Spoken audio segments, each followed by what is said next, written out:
Welcome.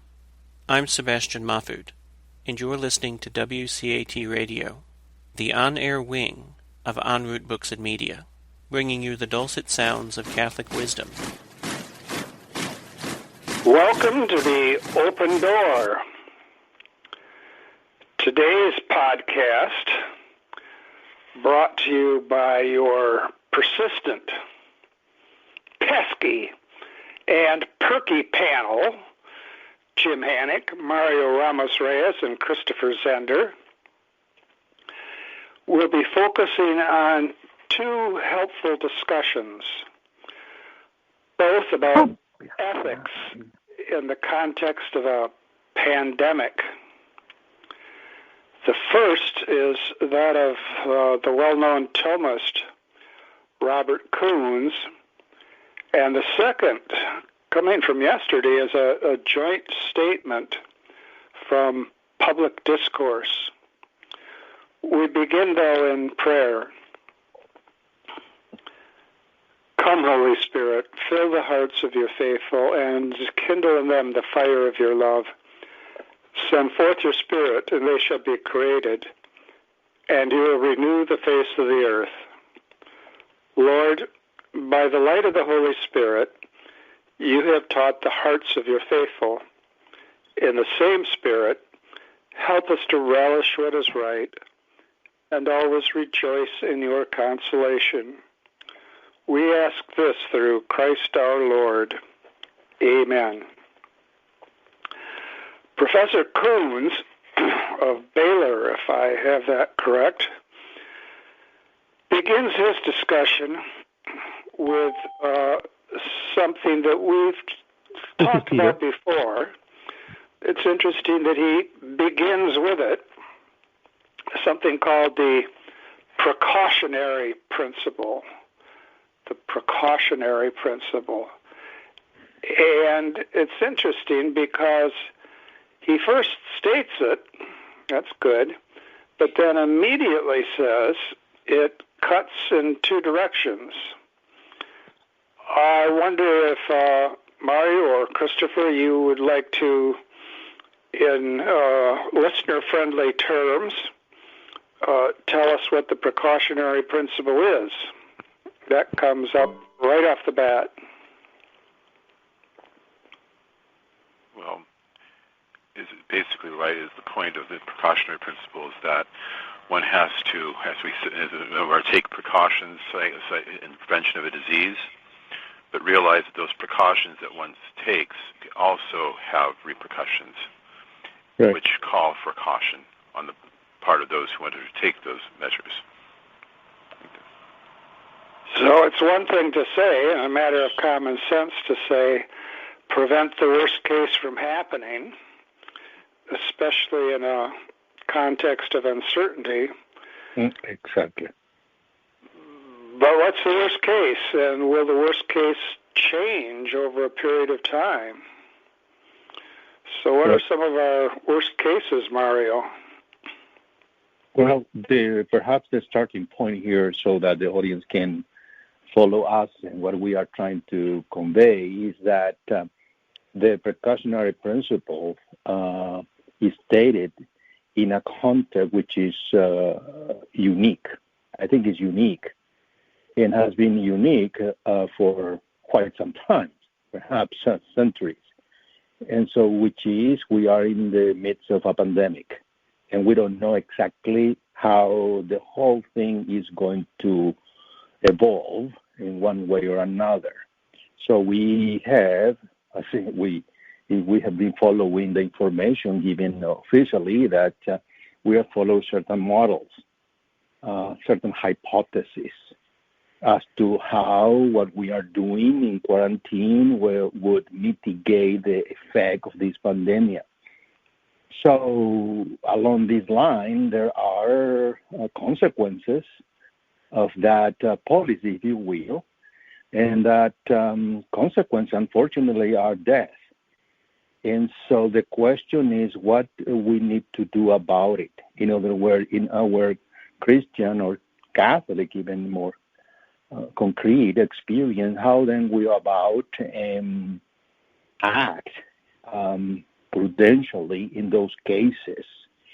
And this proposal is just precisely what the principle says. It's a precautionary principle, which means we are in the midst of a sea of uncertainty. I think that is a very good point to start with our reflections. Well, he says, and we've said on many occasions, that in trying to chart everyday life and then the extraordinary circumstances that we're in, the common good is our North Star, as it were. Right. And you often remind us of that, Mario. Why is it that that's always of the first importance? Because what is first is the end. The common good, which is not exclusively what we may call the general welfare of society. I think somewhere Professor Koons states very clearly that the common good is not what we understand by the welfare society, which is just an aggregate of individual goods, material goods. And so rather the common good point out to the whole, the flourishing of the whole of society. So in this context, I think the death of a member of our society may come at the cost of the common good. So that's a very difficult even statement to say. But that means that this is not the end of society as such or the end of civilization, but still represent a loss. And so we need to observe and make a prudential decision about certain the reality here, which is put in very simply and brutally, is, well, who is going to live, who is going to die, what we are going to do about it in those circumstances, what really would be our intention and our the act that we are going to perform, referring to the classical three forms of morality. And we need to keep in mind as well, in talking about the common good, that it is not maximum utility. Right. I think it's oftentimes fanciful to suppose that we could even calculate maximum utility. But maximum utility is well, certainly open to sacrificing some, and not just sacrificing them, but attacking them in order to maximize utility. So there's a difference. The common good includes everyone. No one is excluded from the common good. And yet, there are choices to be made.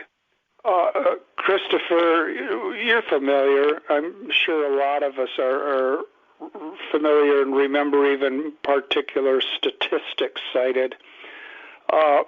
The World Health Organization tells us that we can put a certain dollar value on human life. And the Department of Transportation, our own Department of Transportation, says that,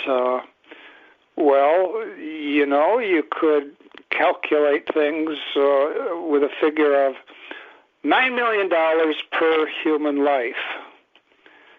And yet we want to say that each life is priceless. So what's going on there? Is there any way of reconciling the view that each life is priceless, and yet in terms of public policy, acting as if we could say, for example, Department of Transportation, $9 million per life? Well,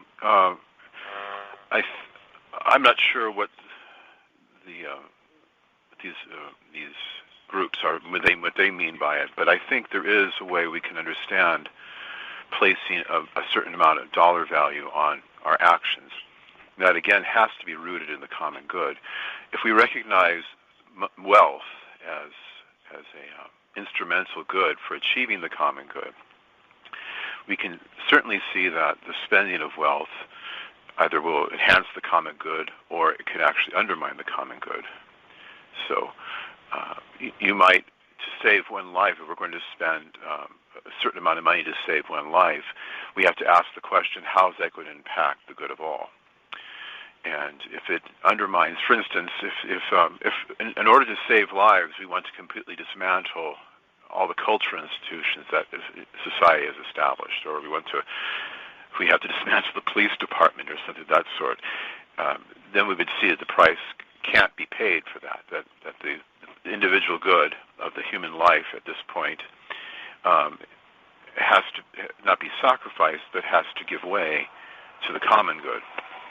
And it's a hard thing because, as you said, the common good is not an alien good. It's like in totalitarian societies, the common good is deemed the good, almost like the order of the society itself, and the parts really don't matter. The material, if you were, the material society, human beings, individual human beings don't matter.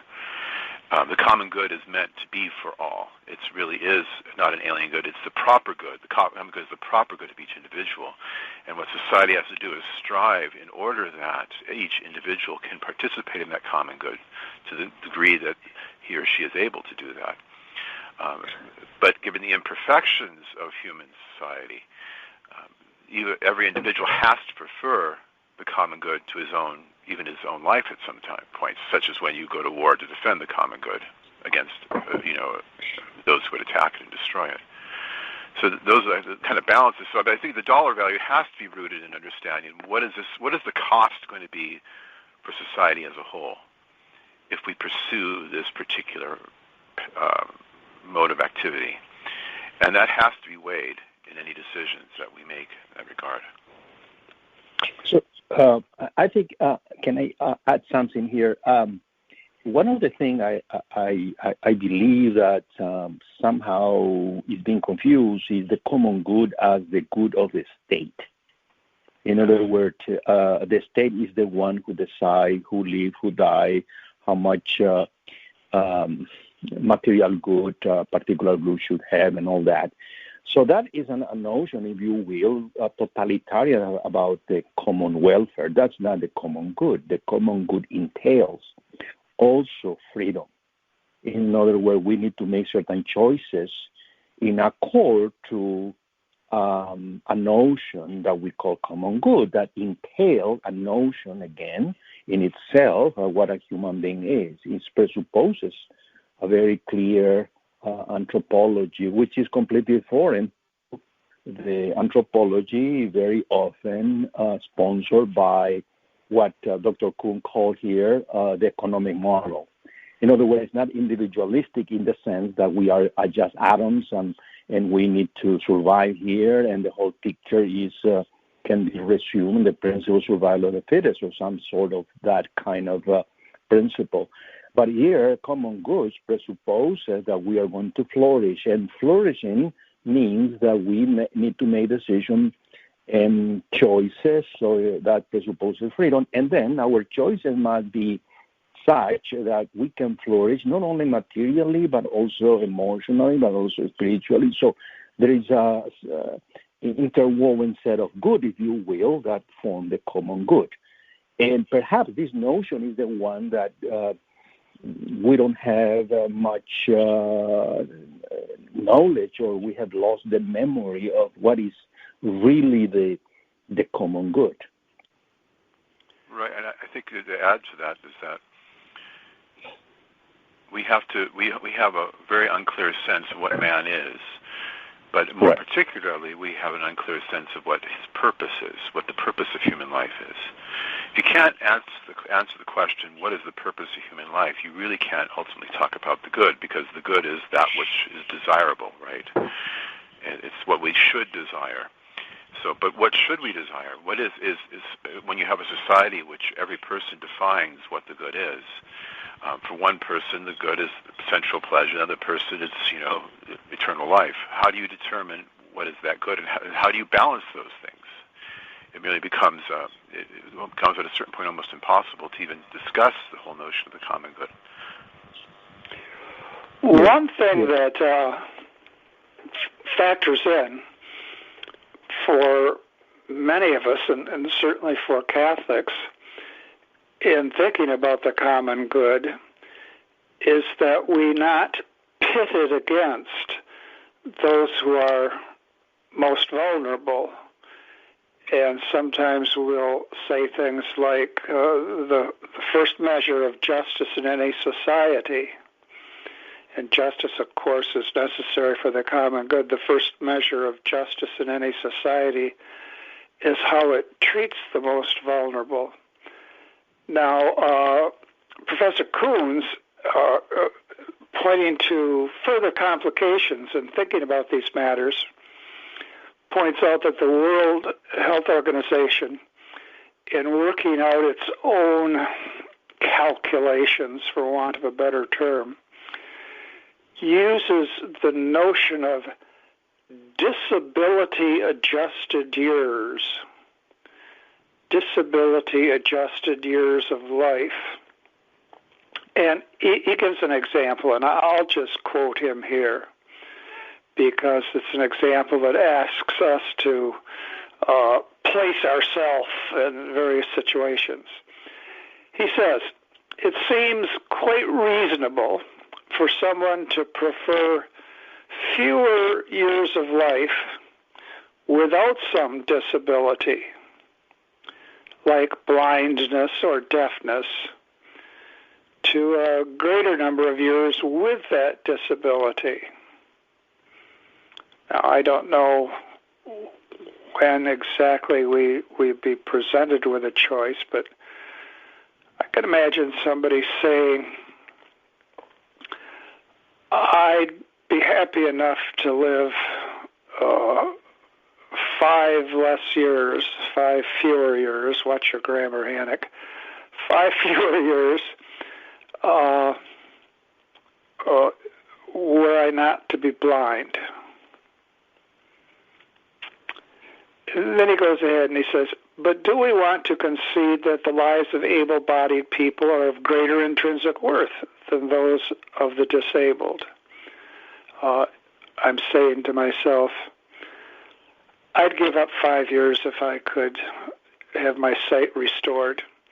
But do we want to concede that the lives of able-bodied people are of greater intrinsic worth than those of the disabled? And then he says, we can imagine some blind people preferring fewer years without deafness and some deaf people preferring fewer years without blindness, without either group conceding their years of life are more valuable than the years of their being both blind and deaf. This gets kind of complicated. What about this idea of disability-adjusted years? Does it work?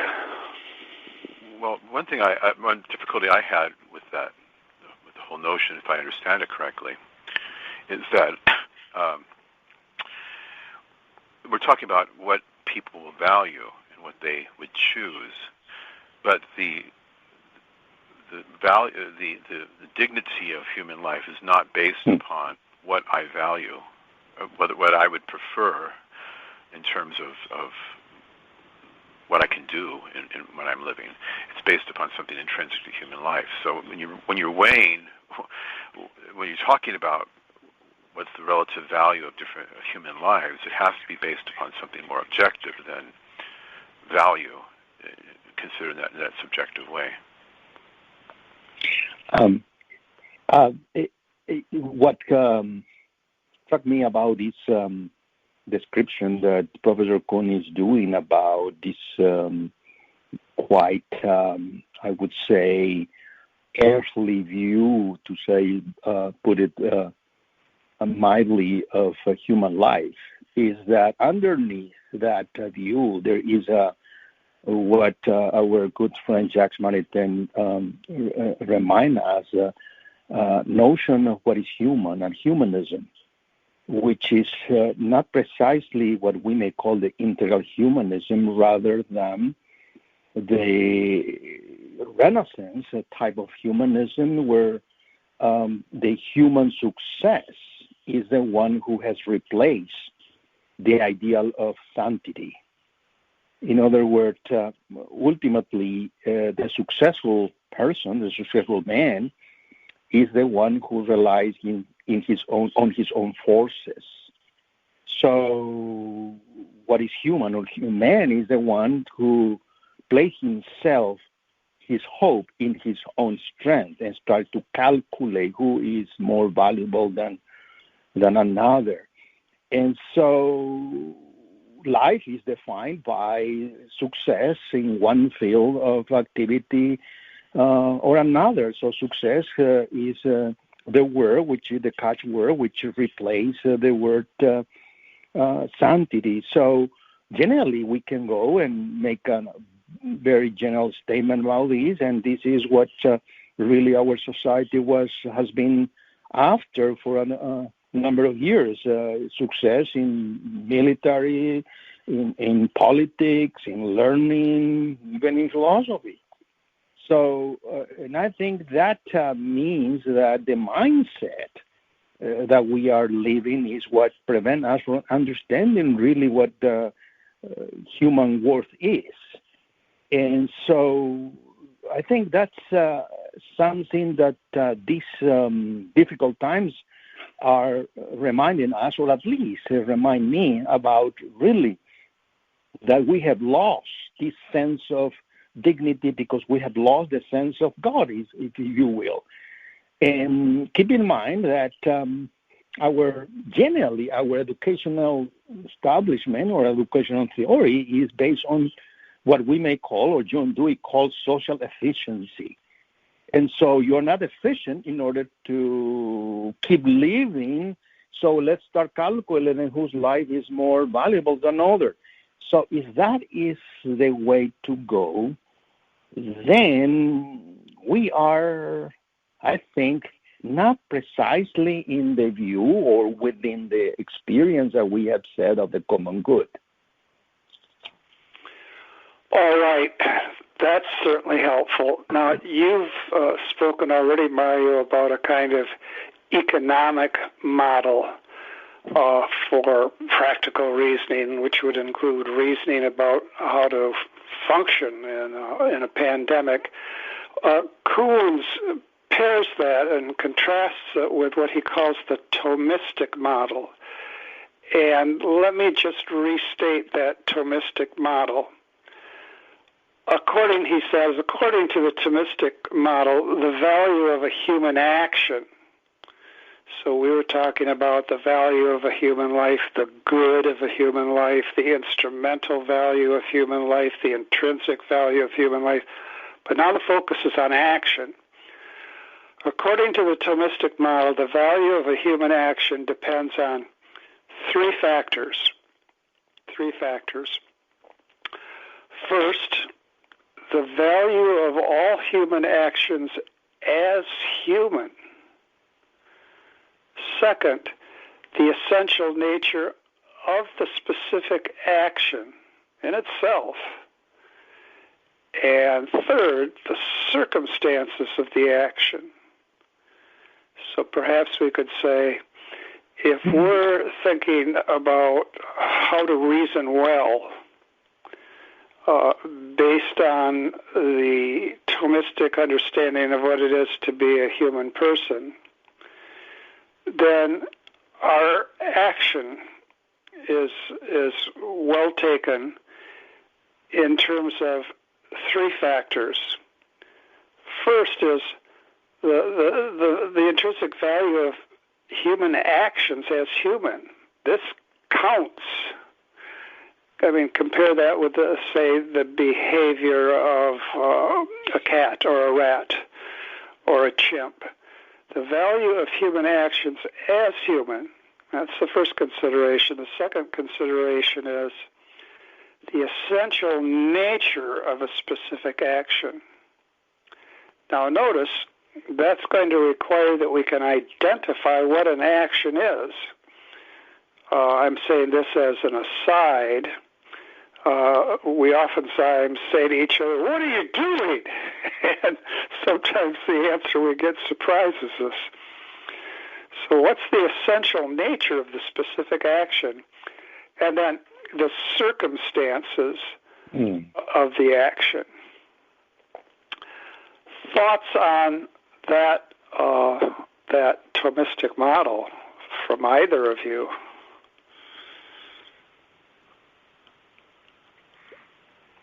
Well, jump in there. Well, yeah, I guess. Oh, go ahead, Mario. Go ahead, get stuck. Jump and get stuck. Well, the only thing that come to my mind here is that the contrasting views between what he called the Smith and Hume model and this Thomistic model. And so in this model, remind me the three classical forms of morality. So it's not only the intention of the act, which we need to take into account. It's also the object of the action itself and also the circumstances. And when Dr. Koons explained the circumstances, I think is very, very interesting how he reminds us in circumstances how Aquinas make a few distinctions there. Distinction made based on the order of charity. And so, which is not something that we miss very often, because it's not the same as if we try to target someone, if you will, or try to say someone who is closer to us than who is not closer to us. So again, that shows that this model is within a certain view of reality, which is, I think, is richer, and it's not exclusively quite utilitarian. Rather, is more prudential, and yet still the choices to be made based on these three dimensions are not quite easy, because there is a future that is unforeseen in this decision. Now, that's the first reaction that I have about this. All right, and Christopher? Well, I think I was a little confused at this point of the essay. Like when you talk the essential nature of the specific action in itself, he seems to reduce it down to whether the action is good or evil. But it seemed to me that one could also discuss whether how good the action is, right, or how worthy that action is. And what I mean by that is that there are certain things that we do are of higher dignity than other things we do. Eating dinner is an important activity. It's not as important as studying philosophy, and nor is it as important as praying. The latter two have higher dignity than eating, and prayer has a higher dignity than studying philosophy. So I think, and that is all rooted, of course, in our purpose, or the nature, what we exist for, what is our end. So I thought I was a little unclear what he was saying there. And the circumstances, of course, are absolutely important, because killing, for instance, is justifiable in an act of self-defense, perhaps, or in an act of war, but it's never. But in other circumstances, it's not permissible. It becomes murder rather than simply killing. And the whole, perhaps better to clarify for listeners, when he was talking about the order of charity, is that it's better. I have a greater duty, for instance, to take care of my parents, my wife, and my children than I have to take care of somebody else's parents, wife, and children. And why is that? Well, the order of charity. I don't recall what St. Thomas himself said about it, though I think I read it in the past. But I'm probably drawing on St. Augustine, where St. Augustine talks about how the order that we can't possibly do good to everybody. And so there's a certain order in nature by which we do good first to those who are closest to us. And those people are those like our family members and our neighbors, and then moving outward in that way. And that would be the order of charity, I think, what he's talking about, which is, again, rooted in the common good, because the common good has to have as its basis or as its operative instrument the order that is placed in society. And part of that order is that each individual acts for the sake of what is closest and most directly related to him, because that, in some ways, I guess you might even say, is the most efficient way of acting within the common good, so that the common good can be realized. So, go ahead, Mario, please. No, it just something that I just ran into yesterday evening when I was rereading this piece by Professor Koons, which is the moral guidance on prioritizing care during a pandemic, which is the declaration joint statement made by some scholars. And so at one point, I think it's interesting that that joint statement, because it's written by, signed up by people whose philosophical background are quite different, so to speak. So, and at one point they said, I think at the conclusion, at one point they said, well, we need to be very clear that in doing what we are proposing here, and they propose precisely, make those distinctions between intentionality and unintentionality when one allows some people to die and so on. They said something that we shouldn't blur the distinction between what they call saving most individual life and saving most life years. So I think this statement is very, very, very compelling. Now, then that statement might be applicable here and now in a very difficult circumstances, based on that we have equality and dignity. And so, but again, what is interesting there is that there is a sense of, I would use this word, I think very loosely, but ecumenism in seeing that we are more than something that can be measured by numbers.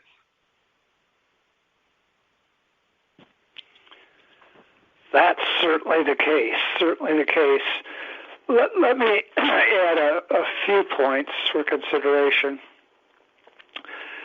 It is clear here at this point that Koons is saying, look, if we consider the essential nature of an action, some actions are intrinsically evil. And then Christopher wanted to go ahead and say that's certainly so, but then we could also say, when we're speaking of the specific action, the nature of a specific action, that some specific actions, this is on the positive side, have a greater dignity than others. And that certainly seems right as well. I guess Koons, first of all, wants to say maybe this has to do with the precautionary principle. First of all, we ought not to do any evil, and if an action involves the doing of evil, the direct choice against the basic good of the human person, that puts the action out of consideration. We don't even consider that. So this is an example from Aristotle. Aristotle's talking very often about the mean, the virtue being in the mean. And then he talks about adultery. He says there's no such thing as a better or worse adultery. Adultery is out of order. Right. So I think that perhaps explains Koons wanting to emphasize that if we look to the essential nature of a specific action, some actions are simply not suitable for human beings to pursue.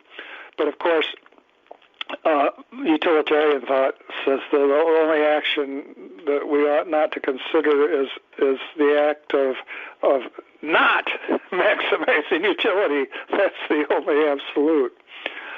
And then with regard to circumstances, and for example, is this person my father? Is this person my daughter? Is this person a stranger? Is this person my next door neighbor? In the order of charity, when Thomas Aquinas, the common doctor, speaks of the order of charity initially and at length, the order has to do with our closeness to God and the closeness of the person with whom we are interacting to God, because after all, every human good is ultimately a participation in the divine good, and so the divine good has to be our focus. At the same time, it's very interesting in what I would see as an application of the order of charity in Thomas's discussion of beneficence. I think he does cite, as Christopher pointed out, the idea coming to us from Augustine that we can't do good equally to everyone all the time. Aquinas says we should begin with those who are closer to us. Yes. Partly because of a practical nature. We're more apt to be able to do something that really makes a difference for them. But also because we share a certain nature with them. We share a certain affinity with them. We belong to them in community in a particular way. And yet, Aquinas says that we also have to take into consideration the need of someone. So he says, if my father needs some help this afternoon, say in getting his car to work, or in maybe getting a ride someplace since his car doesn't work, and somebody else that we don't know very well at all is in great and immediate and pressing need, and we can do something for that stranger, then we ought to act for the stranger. So there's a kind of a balance. And on one end of the balance, there's closeness, the community that comes with closeness. On the other end of that balance is need. We all share needs as human persons. And Aquinas says, well, would you like a rule? Just how much weight should we give to the one, closeness, and how much weight to the other, grave and immediate need? So sorry, I can't give you a rule. It's too specific to the particular situation. And what I'd suggest is that you look to wise people and see what they do. See what they do. And I think the Catholic would want to say, look to the example of the saints. And then also, it's very, very interesting in terms of application of the order of charity. When Thomas comes to the discussion of the virtue of piety, when he comes to discuss piety, he says, well, there are at least three considerations here. There's religious piety, and then there's patriotism. Right. The reverence that we owe to our parents, and then in addition to that, first of all, we have the religious piety, then patriotism, and then we have the special piety, pietas. Think of the statue, the pietà, the specific piety that we ought to have to our own family. And he says what's working underneath these three forms of piety is the notion of connaturality. God gives us our very nature. without the political order, our nature would be unsustainable, political order in the broadest sense. And, of course, without our parents, well, we take our very nature, our specific human nature, from our parents. So, insofar as you share in the order of nature, there's a fundamental closeness and communion. Now, that gives rise, I think, perhaps to Koons, and this is very interesting and tricky, and were I teaching a class, I'd say, why don't you work on this at home, everybody? Koons says that he can give us a number of, what could we call them, corollaries. Right. Corollaries. He says, on a speculative note, get ready, on a speculative note, we could supplement Aquinas' order of charity with some additional orders. And I'm just going to mention these orders, and, gee, any one of them that you have anything particular to say about, please do. So he says there's the order of scarcity, there's the order of certainty, there's the order of causality, there's the order of normality, and then the order of proximity. Now, there's also something he calls, finally, the order of alteration for the worse. To that I would only say, methodologically speaking, we ought not to multiply orders without a need for multiplying orders. And we do have this order of charity, but Thomas himself says in cases you have to look to, well, what the wise person would do. And the wise person is obviously not flipping a coin. The wise person is refining the order of charity. So, gentlemen, anything to say about scarcity, certainty, causality, normality, proximity, and alteration for the worse? Well, I will jump in here. It is interesting when you observe what is happening worldwide, how this principle suggested by Professor Koons, the order of proximity, is working. And it's working in such a way that you see countries that a month ago proposed or they favor the integration, globalization, exchanges of good and people and all that. When the time came and then had to save lives, they decided to close borders. And so the idea of integration, everything, were not preeminent. So the principle of the order of proximity took place. And so much so, not only at the level of government, but at the level of the people. I can say, well, there are many anecdotal evidence of that when people say, well, there is such and such group which are coming despite the borders are closed. And we need to save our people first because we don't have all the means, and so we cannot provide other people, etc., etc.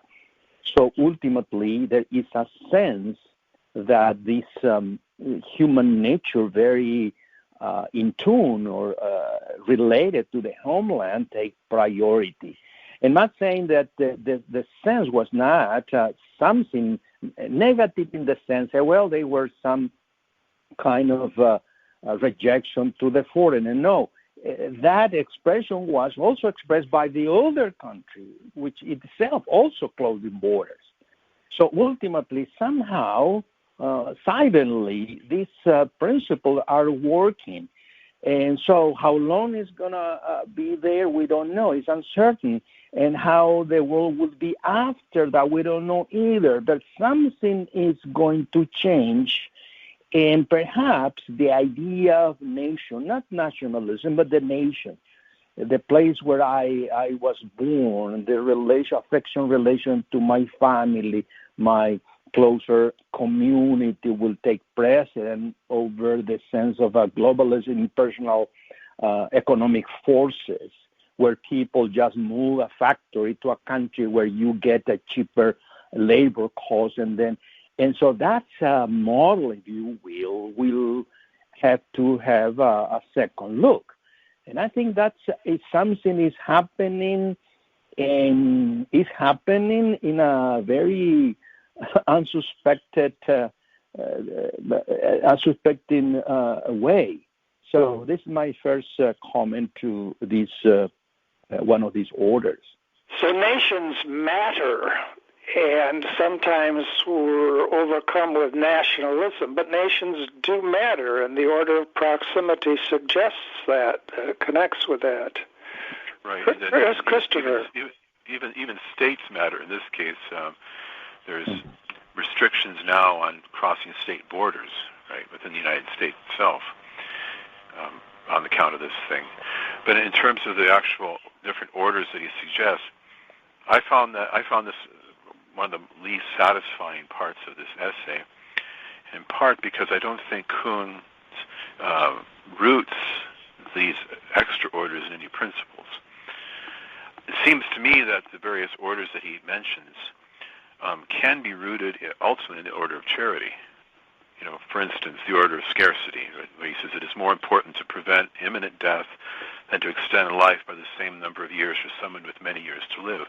Well, why is that? Is it just because that's what we would? He evokes common sense at the end, but common sense could be basically based upon this notion of what people value, right? Subjectively. Mm-hmm. It seems to me that basic principle can be rooted back into the common good, because if human beings in our society are meant to, each individual is meant to participate in the common good, the threat of imminent death is a more direct hindrance to a particular individual to participate in the common good than one's putative years of life, adding years to one's already, pretty much healthy life. So I was curious. I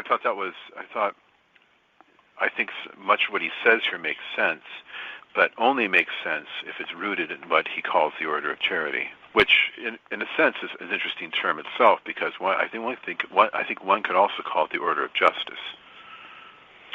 Yes, especially when it comes to the principle of beneficence. There's somebody who's in dire need, and then there's my mother-in-law. Well, I should say that. Then there's my mother-in-law, who I love very much, but actually she just needs a ride to the foot doctor. Right, and I think there's another thing that people might wonder. The order of charity towards one's family works on one level, but it doesn't work on another level. For instance, if I'm a doctor working in a hospital and I'm working on a patient, and I'm the only doctor, say, there is there, and somebody wheels my father in, do I simply abandon the patient I'm working on and may perhaps lead to the patient's death to work on my father? I think in that case, there's the whole question of professional ethics, professional ordination towards an end. That as a doctor, I don't have the same relationship to my father in that situation that I would normally. And yet we have in law the idea that a spouse cannot be compelled to testify against a spouse. And in law, what we would want would be to get to the truth of the matter. And yet, much as we want to get to the truth of the matter, there is this consideration. There is also, I think, something that we may want to consider when Professor Koons used the word common sense. It's really very difficult to discern what he means by that, because many of the observers, or let's say people who are thinking about this situation, and I'm referring here some people in Latin America, some very intelligent, some of them philosophers are saying, well, the situation here go beyond the policies set up by the healthcare establishment, because the healthcare establishment, so to speak, is not very efficient. And so we are deciding the quarantine, the lockdown, the whole country. And yet, that is not helping much as we expected because of the lack of resources. But on the other hand, what it may be happening is the jury is out there yet, but what may be happening is that the economic depression is coming, and that economic depression can cause a million of deaths through many effects of this depression. So what would be then the application of the precautionary principle there? So it's very difficult because the issue is even if you say, well, we are going to make a priority of the health care aspect and saving life, and so by doing that, we are undermining an economic system is too weak. And we cannot resort to help from the outside world because everyone is involved in the same thing. So if you ask right now, there is an interesting story about the U.S., which is the federal government is prevented from selling a ventilator to any other country other than selling to the federal government. So people were expecting to buy, and they say, well, we cannot buy because that regulation in the U.S. So that give, I think, this situation a unique reality, which I think is very difficult. And I wonder what would be the commonsensical solution, if there is any, in these circumstances. Common sense is a great place to start, but sometimes we need to do a lot of fine-tuning and moving beyond common sense to uncommon circumstances. You know, gentlemen, we're once again in a position where we only have a maximum of 10 minutes left, and we haven't said anything directly about the joint statement signed by some people that have really given a lot of thought to things over the years, that was put out by Public Discourse. And there are 4 questions there, and I'd like to at least address 3 of them. And one of them connects, I think, pretty directly with one of Koons's points. It's this. Is there a moral difference between an allowed casualty and an intentional killing? Now, we'd say there certainly is, and Koons insists on that. But now what about this? Given that there's a difference between an allowed casualty, foreseen but unintended consequence, and an intentional killing, that which shapes one's very action, and so in shaping one's action shapes oneself. If there's a difference between the two, how should we react when we hear this expression? And Mario, I think you used this expression once. How should we react when we hear the expression, well, this comes down to choosing who will live and who will die? Does that expression, which is something that makes it to the front page of the newspaper, choosing who will live and who will die, does that ignore the distinction between a foreseen but unintended consequence and a consequence which we directly intend? What say ye? Well, I'm going to go first, but it's very difficult. So if we take a look at this distinction based on these 3 dimensions, 3 forms of morality, intention, circumstance, and the act in itself, yes, there is clear, I would say a very clear axiomatic distinction, but it's a distinction between intentionality and how then you go and try to save a life. As a side effect, you allow somebody else not to live, but that you don't intentionally kill this second person. So here we may bring into our discussion the principle of double effect. And so this is a difficult, there's no question about decision. It's not, and this is a given, I think, the tradition of the church, because reality is not black and white, so to speak, it's a gray area. And so, and I think we use generally this principle when we treat people, when we make the decision about people going through treatment which are very burdensome for them and so on. But there should be, we can make this distinction.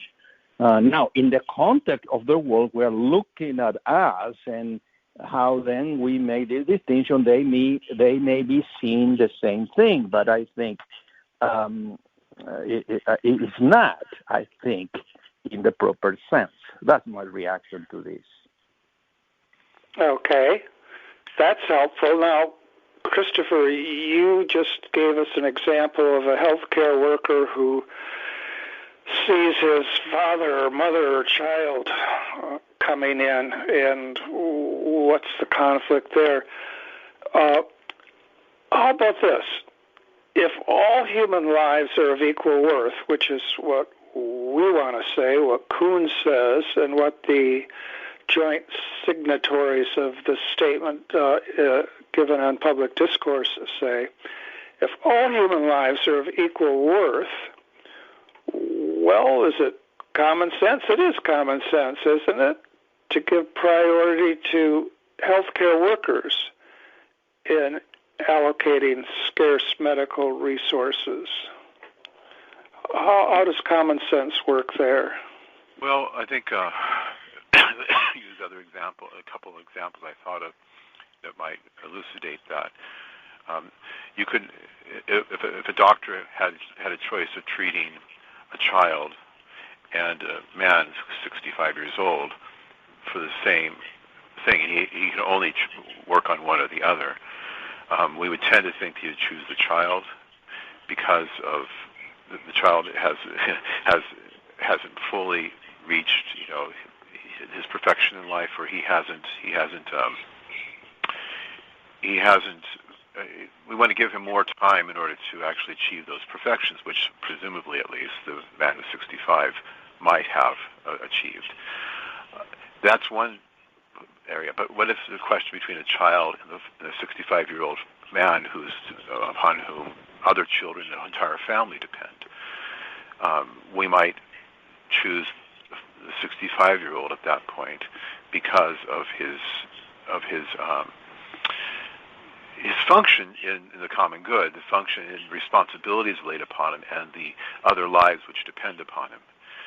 So there is a certain sense where one's responsibilities in society give more weight to attention, give more weight to making one an object of attention than another person. And so with healthcare workers, if we just have healthcare workers dying right and left, no one's going to be helped in the end because we aren't going to have any healthcare workers to help anybody. So we would give a certain priority, perhaps, to the healthcare workers for that reason, because they're more, shall we say, necessary, in this case, to the common good of all. All right, their special responsibilities certainly call for special consideration. And yet, if we were to be asked, is the life of the 85-year-old of less worth intrinsically than the life of the 5-year-old, or is the life of the healthcare worker of greater intrinsic dignity than the life of the third patient in line to be helped by that healthcare worker? We'd want to say no. We'd want to say no, it's not of greater intrinsic worth. And yet in practice, we do make choices, and they can't go against justice, and they can't compromise any fundamental principle, but we can't do everything at once.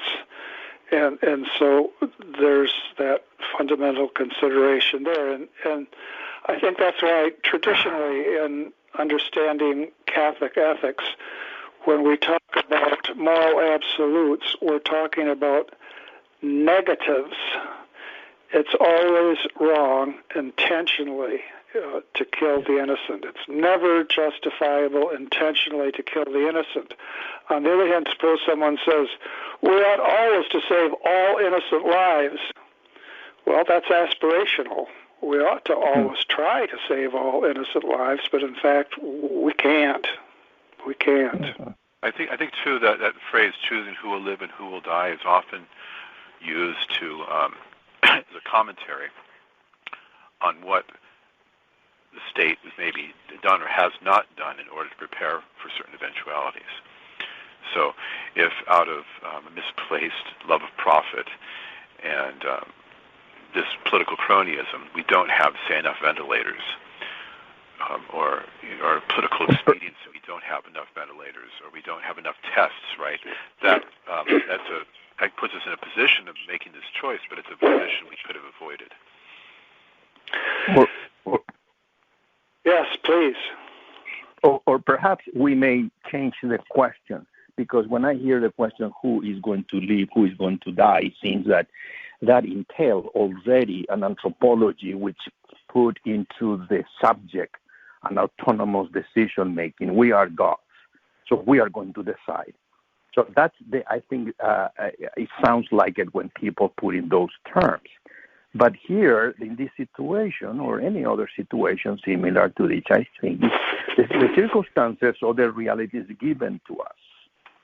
So we are a gift. Reality is out there. The pandemic is out there. And so we need to make a decision according to what is given to us. And so all life, yes, are the same word. Yes, we need to make decisions because there's no other alternative here.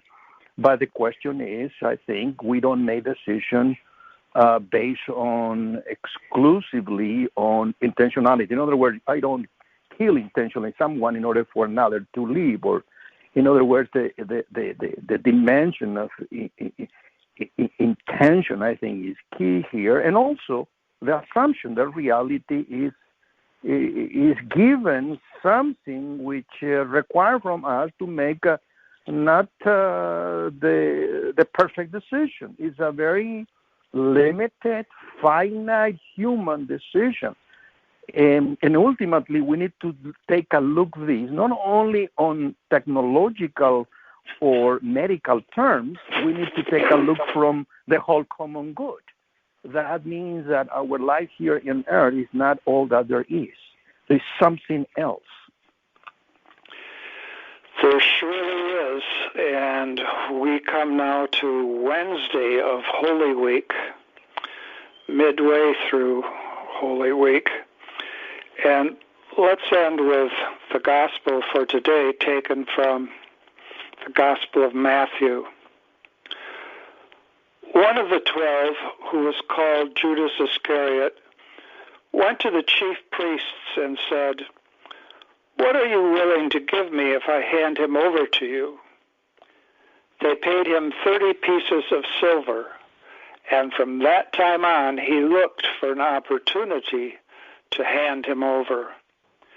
On the first day of the Feast of Unleavened Bread, the disciples approached Jesus and said, "Where do you want us to prepare for you to eat the Passover?" He said, "Go into the city to a certain man and tell him, 'The teacher says, my appointed time draws near. In your house I shall celebrate the Passover with my disciples.'" The disciples then did as Jesus had ordered and prepared the Passover. When it was evening, he reclined at table with the 12, and while they were eating, he said, "Amen, I say to you, one of you will betray me." Deeply distressed at this, they began to say to him, one after another, "Surely it is not I, Lord." He said in reply, "He who has dipped his hand into the dish with me is the one who will betray me. The Son of Man indeed goes as it is written of him, but woe to that man by whom the Son of Man is betrayed. It would be better for that man if he had never been born." Then Judas, his betrayer, said in reply, "Surely it is not I, Rabbi." He answered, "You have said so." Come, Lord Jesus, come. Hello, God's beloved. I'm Annabelle Mosley, author, professor of theology, and host of Then Sings My Soul and Destination Sainthood on WCAT Radio. I invite you to listen in and find inspiration along this sacred journey we're traveling together to make our lives a masterpiece and, with God's grace, become saints. Join me, Annabelle Mosley, for Then Sings My Soul and Destination Sainthood on WCAT Radio. God bless you. Remember, you're never alone. God is always with you.